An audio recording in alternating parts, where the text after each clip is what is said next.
Almost every country in the world is in debt. The United States debt has now passed $38 trillion, its highest level ever. The European Union carries about 14 trillion, and Japan nearly 9 trillion.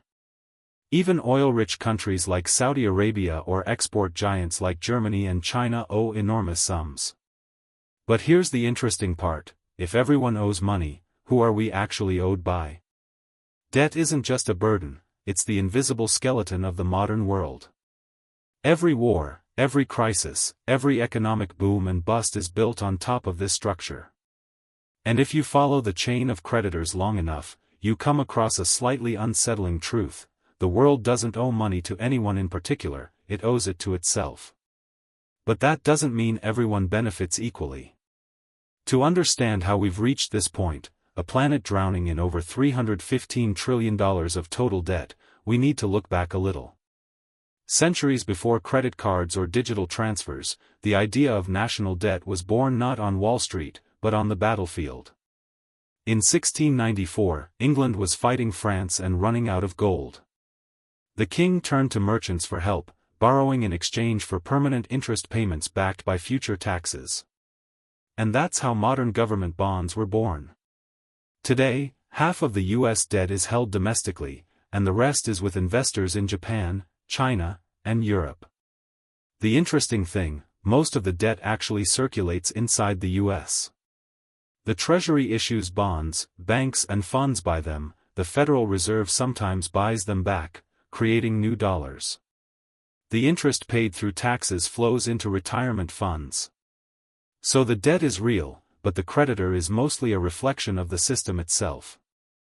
And this isn't just unique to the U.S. Japan sells bonds to the U.S., the U.S. lends to Europe through the IMF, Europe lends to developing countries via the World Bank, and developing nations park their reserves and bonds back in advanced economies. It's like a global game of hot potato, but the potato is made of promises. Every country holds someone else's debt, and each promise is secured by another. The most powerful player in the system is the market. Behind every government bond are hedge funds, pension funds, and central banks. They are the referees of the credit world. If confidence is lost, currencies collapse, governments fall, and economies reshape overnight. Democracy chooses the ruler, markets decide who survives. Central banks don't just manage debt, they create it. Every bond purchase generates new money. A liability on one balance sheet becomes an asset on another. Every dollar in circulation represents a unit of debt. There's no debt-free money. As long as trust holds, the system works. But when trust wavers, just like in Greece in 2010, debt becomes unpayable. The IMF and the European Central Bank intervene, but austerity follows, taxes rise, unemployment spikes. The line between debtor and creditor blurs. Debt is no longer just between countries, it's between classes too. Modern finance has turned debt into money. Debt once meant bondage, today it means balance.